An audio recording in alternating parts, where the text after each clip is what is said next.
Hello students, welcome to LMS family. இந்த video நம்ம என்ன பார்க்க போறோம்னா 10th மேத்ஸ்ல இருக்கக்கூடிய பித்தாகரஸ் தியரம் தான் பார்க்க போறோம்.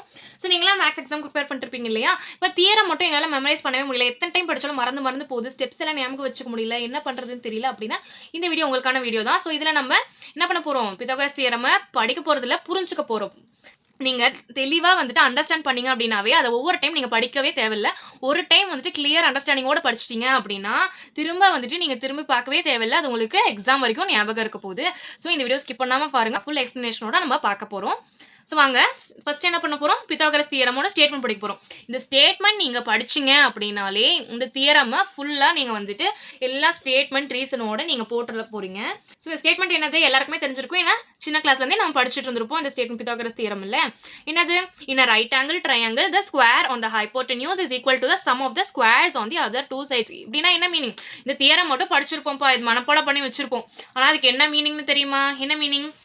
ஸோ ஒரு ட்ரையாங்கிள் இருக்கு, அது என்ன ட்ரையாங்கிள், ரைட் ஆங்கிள் ட்ரையாங்கிள். ஒரே ரைட் ஆங்கிள் ட்ரையாங்கிள்னா என்ன, ரைட் ஆங்கிள் ட்ரையாங்கிள். இங்கே பார்த்தீங்கன்னா ஏபிசி ட்ரையாங்கிள் எடுத்துருக்கோமா, இதில் எது right angle, A right angle 90 degree அதாவது ட்ரையாங்கிள் எடுத்திருக்கோம். அதில் என்ன எப்படி இருக்கணுமா, அந்த ஸ்கொயர் ஆன் த ஹைப்போட்டெனியஸ். ஹைப்போட்டெனியஸ்னா என்னப்பா, ஹைப்போட்டெனியஸ்னா என்னது, the side which is opposite to the right angle. Right ஆங்கிளுக்கு ஆப்போசிட்டா இருக்கக்கூடிய சைடு தான் என்னது, ஹைப்போட்டெனியஸ். அப்போ அந்த ஸ்கொயர் ஆஃப் த ஹைப்போட்டெனியஸ் அப்படின்னா அந்த ஹைப்போட்டெனியஸை ஸ்கொயர் பண்ணோம்னா, ஹைப்போட்டெனியஸ் சைடை ஸ்கொயர் பண்ணோம்னா எப்படி இருக்கணுமா, is equal to the sum of the squares on the other two sides. இப்படி இருக்கும், it will be equal to the sum of the squares. So இந்த மீதி other two sides இருக்குல்ல, ஹைப்போட்டெனியஸ் தவிர்த்து என்னென்ன சைடு இருக்குது, AB and AC ரெண்டு side இருக்கா. ஒரு ட்ரையாங்கிள்ல ஹைப்போட்டெனியஸ் விட்டுட்டு அடுத்து அதர் ரெண்டு சைடை அதோட ஸ்கொயரை நம்ம என்ன பண்ணணும், ஆட் சம்னா அதை ஆட் பண்ணோம் அப்படின்னா ஈக்குவலா இருக்கணுமா, ஹைப்போட்டெனியஸோட ஸ்கொயரும் இந்த மீதி ரெண்டோட ஸ்கொயரையும் ஆட் பண்ணோம், அந்த சைடை எடுத்துட்டு அதை ஸ்கொயர் பண்ணி ஆட் பண்ணோமா எப்படி இருக்கணுமா, ரெண்டும் ஈக்குவலா இருக்கும். எதுல, ரைட் ஆங்கிள் ட்ரையாங்கிள்ல. இதுதான் இந்த ஸ்டேட்மெண்ட். இப்போ புரியுதா ஸ்டேட்மெண்ட்? இப்போ இந்த ஸ்டேட்மெண்ட் புரிஞ்சிச்சு அப்படின்னா நீங்க வேற எதுவும் படிக்க தேவையில்லை, எல்லாமே போட்டுடலாம். பித்தாகரஸ் தியரம் அவ்வளவுதான், முடிஞ்சு, ஈஸி. பார்த்துடலாமா அடுத்து எப்படின்ட்டு? நெக்ஸ்ட் என்ன பார்க்குறோம், ப்ரூஃப். ப்ரூஃப் எழுதணும். நீங்க என்ன பண்ணணும், பித்தாகரஸ் தியரம் ஃபர்ஸ்ட் ஸ்டேட்மெண்ட் எழுதிடணும். ஸ்டேட்மெண்ட் எழுதிட்டு இந்த டயக்ராம் கண்டிப்பா போடணும், மஸ்ட். நீங்க கண்டிப்பா போடணும், ஸ்கிப் பண்ணிடாதீங்க. டயக்ராம் பென்சில் ஸ்கேல் வச்சுட்டு நீட்டா போடுங்க. நெக்ஸ்ட் பாத்தீங்கன்னா ப்ரூஃப் எழுதணும். ப்ரூஃப்ல என்ன எழுத போறீங்க, கிவன் நம்ம என்ன கொடுத்துருக்கோம், ஒரு ட்ரையாங்கிள் இருக்கு இல்லையா. இன் ட்ரையாங்கிள் ஏபிசி என்ன இருக்கணும், ஒரு ஆங்கிள் 90 டிகிரியா இருக்கணும். ஆங்கிள் ஏவை நம்ம 90 டிகிரியா வச்சிருக்கோமா, அப்ப அது எழுதுறோம். இன் triangle ABC angle A 90 degree என்ன கொடுத்துருக்கோம், ஆங்கிள் ஏக்கு 90 டிகிரி கொடுத்துருக்கோம் இந்த ட்ரையாங்கிள்ல அப்படின்ட்டு நம்ம கிவன் சொல்லிடும். அடுத்து டு ப்ரூவ், என்ன ப்ரூவ் பண்ணணும். ஸோ இதை தான் இங்க ஃபார்முலாவே எழுதிருக்கோம். இந்த ஸ்டேட்மெண்ட் என்ன ப்ரூவ் பண்ண போறோம், ஏபி ஸ்கொயர், அதாவது AB square plus AC square other two சைட்ஸோட square, AB square plus AC square equal to எப்படி இருக்கணும், பிசி ஸ்கொயர். பிசி என்னது, ஹைப்போட்டெனியஸ், பிசி ஸ்கொயர் இருக்கணுமா. ஸோ இந்த ஃபார்முலா கூட நீங்க இதை இப்போ புரிஞ்சுக்கிட்டீங்கன்னா நீங்களே எழுதிடலாம், மனப்பாடம் பண்ணணும்னு கூட தேவையில்லை. ஸோ டு ப்ரூவ்ல நீங்க அதை எழுதிருங்க. இதை தான் நம்ம ப்ரூவ் பண்ண போறோம். ஸோ இதுதான் ரொம்ப இம்பார்ட்டன்ட் எழுதணும். அடுத்து கன்ஸ்ட்ரக்ஷன். நம்ம என்ன பண்ணிருக்கோம், ட்ரையாங்கிள்ல ஒரு லைன் டிரா பண்ணிருக்கோம் இல்லையா. கன்ஸ்ட்ரக்ட், ஃபியூச்சர் இன்ஜினியர்ஸ் செஞ்சீங்கன்னா இப்பயே கன்ஸ்ட்ரக்ட் பண்ணிருக்கோம். என்ன கன்ஸ்ட்ரக்ட் பண்ணிருக்கோம், ஏடி அப்படின்ற ஒரு பர்பண்டிகுலர் லைன் டிரா பண்ணிருக்கோம். இது என்ன, பர்பண்டிகுலர் சிம்பிள். எதுக்கு, ஏடி பிசிக்கு பர்பண்டிகுலரா ஒரு லைன் டிரா பண்ணிருக்கோம். பர்பண்டிகுலர்னா என்னமா, 90 டிகிரிக்கு நம்ம வரையணும், 90 டிகிரில கட் பண்ணணும் அந்த லைனுக்கு, சரியா. அதுதான் பர்பண்டிகுலர். ஏடியை பிசிக்கு பர்பண்டிகுலரா வரைஞ்சிருக்கோம், ஒரு ஏடி அப்படின்ற லைன். இதுதான் நம்ம கன்ஸ்ட்ரக்ஷன்ல எழுதியிருக்கோம், ஏன்னா நம்ம கன்ஸ்ட்ரக்ட் பண்ணிருக்கோம் அந்த ட்ரையாங்கிள், ரைட் ஆங்கிள் ட்ரையாங்கிள். இப்போ நெக்ஸ்ட் பார்க்கலாமா, என்னது ஸ்டேட்மெண்ட் ரீசன் பார்க்க முடியும். இங்கே நம்ம நான் திரும்பியும் நீங்கள் வரைய தேவையில்லை, நீங்கள் புரிஞ்சுக்கிறதுக்காக நான் திரும்ப ட்ராப் பண்ணியிருக்கேன் டூ ப்ரூவ். இதுவும் ஸ்டேட்மெண்ட் பார்த்தலாமா. ஸ்டேட்மெண்ட் என்னது, ஃபர்ஸ்ட் ஸ்டேட்மெண்ட் என்ன பண்ணியிருக்கோம், compare triangle ABC and APD.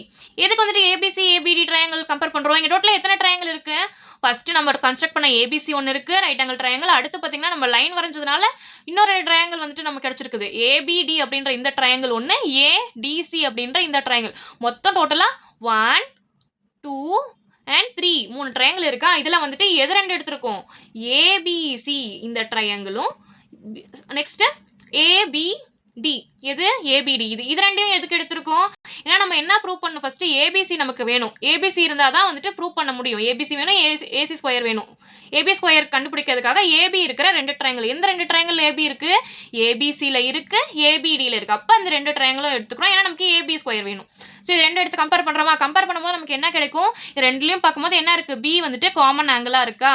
So இப்போ நம்ம பி எதனால காமன் ஆங்கிள் இருக்கு, ஏன்னா ரெண்டுக்குமே பி இருக்கு, ரெண்டு ட்ரையாங்கிளுமே காமன் ஆங்கிள் பி. அப்போ ரெண்டுமே ஈக்குவலாக இருக்கும் இல்லையா, ஈக்குவல் ஆங்கிளாக இருக்கும். So angle B is common அப்படின்னு எழுதிக்கிறோம். நெக்ஸ்ட் இதனால நமக்கு என்ன தெரியுது, BAC and BDA equal to 90 degree. இன்னொன்று எழுது, ஒரு ஆங்கிள் எது மூலியமா கண்டுபிடிச்சோம், ஆங்கிள் பி காமனா இருக்குன்றது மூலியமா கண்டுபிடிச்சோம். அது அடுத்து பிஏசி அண்ட் பிடிஏ என்னது, பிஏசி என்னது இந்த நடுவில் இருக்கிற ஆங்கிள் தான் பார்க்கணும்.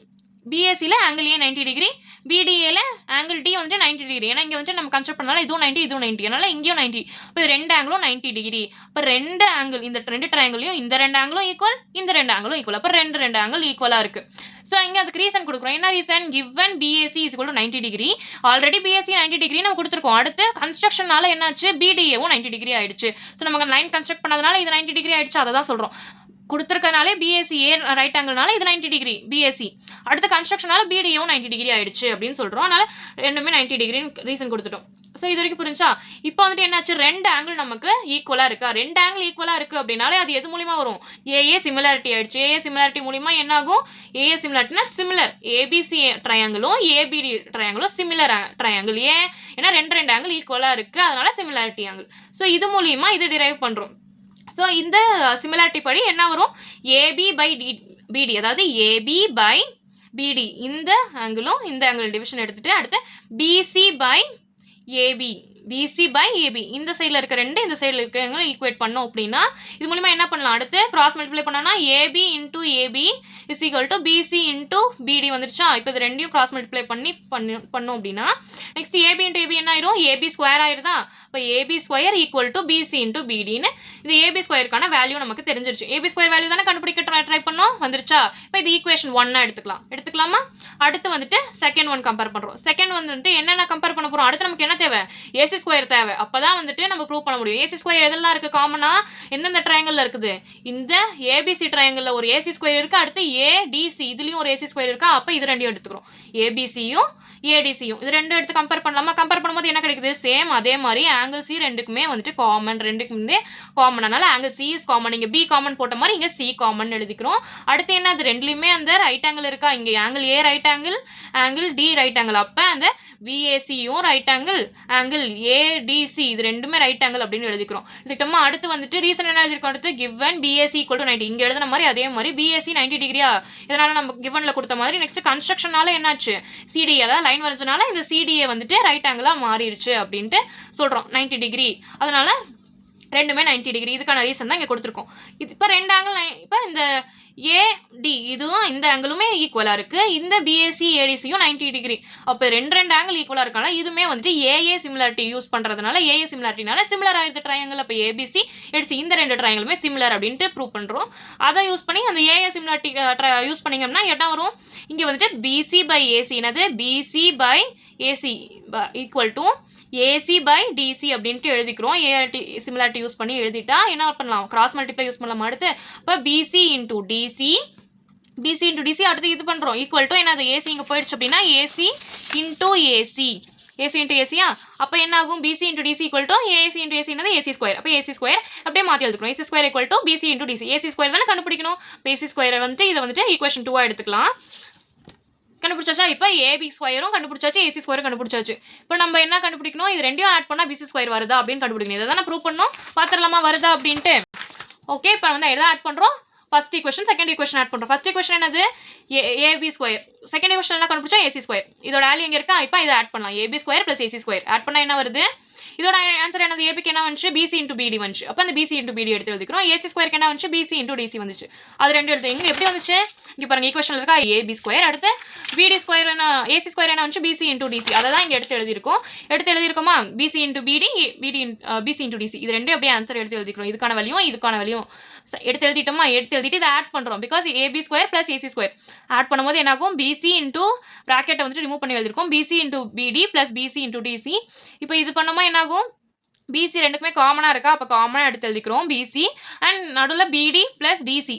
அது மீதி இருக்கிறத அப்படி போட்டுக்கிறோம். இப்போ பிசி காமனாக வெளியே எடுத்தனால பிடி ப்ளஸ் டிசி இருக்குமா உள்ள? அப்போ இந்த பிடி ப்ளஸ் டிசி என்னது? இந்த ட்ரையாங்கிள் பார்த்தீங்கன்னா தெரியும். நம்ம கன்ஸ்ட்ரக்ட் பண்ண ட்ரையாங்கிளில் பிடி ப்ளஸ் டிசி என்னது? ரெண்டும் சேர்ந்துச்சுன்னா பிசியா? இப்போ பிடி ப்ளஸ் டிசி என்னது? பிசி. சைட் பிசி வந்துச்சு. அப்போ அதுக்கு மேலே பிசின்னு எழுதிக்கிறோம். இப்போ பிசி இன்டூ பிசி ப்ராக்கெட்னா என்னது? மல்டிப்ளிகேஷன் அர்த்தம். PC into பிசியா? ஸோ என்ன வந்துச்சு நமக்கு? பிசி இன்டூ பிசினா பிசி ஸ்கொயர். இப்போ AB square plus AC square equal to BC square வந்துருச்சா? என்ன ப்ரூவ் பண்ணணும்னு வந்தோம்? டு ப்ரூவ் என்னது? AB square plus AC square equal to BC square. Prove பண்ணிட்டோமா? AB square plus AC square equal to BC square. So this is proved. Hence the theorem is proved. What theorem? Pythagoras theorem. இப்போ புரிஞ்சுங்களா? Pythagoras theorem இனிமேல் நீங்கள் மறப்பீங்களா? புரிஞ்சுச்சுன்னா comment பண்ணுங்க. உங்களுக்கு இந்த video ஹெல்ப்ஃபுல்லா இருந்துச்சு அப்படின்னா, லைக் பண்ணுங்க. உங்க ஃப்ரெண்ட்ஸ் கூட ஷேர் பண்ணிட்டு மறக்காம நம்ம சேனல் சப்ஸ்கிரைப் பண்ணுங்க. அது மட்டும் இல்லாம இந்த மாரி பித்தாகரஸ் தியரம் இல்லாம மத்த தியரம்லாம் இருக்கு இல்லையா? அந்த தியரமும் உங்களுக்கு வேணும் அப்படின்னா கமெண்ட் செக்ஷன்ல லீவ் பண்ணுங்க. அதுக்கும் நம்ம எக்ஸ்பிளைன் பண்ணிடலாம். ஓகே ஸ்டூடண்ட்ஸ், உங்களுக்கு ஏதாவது கமெண்ட்ஸ் இருந்துச்சு, இல்ல ஃபாஸ்ட்டா போறீங்க, ரொம்ப ஸ்லோவா போறீங்க, ஏதாவதுன்னா அந்த மாரி நீங்க இருந்துச்சுன்னா கமெண்ட் செக்ஷன்ல லீவ் பண்ணுங்க. தேங்க் யூ ஃபார் வாட்சிங். All the best for your exam.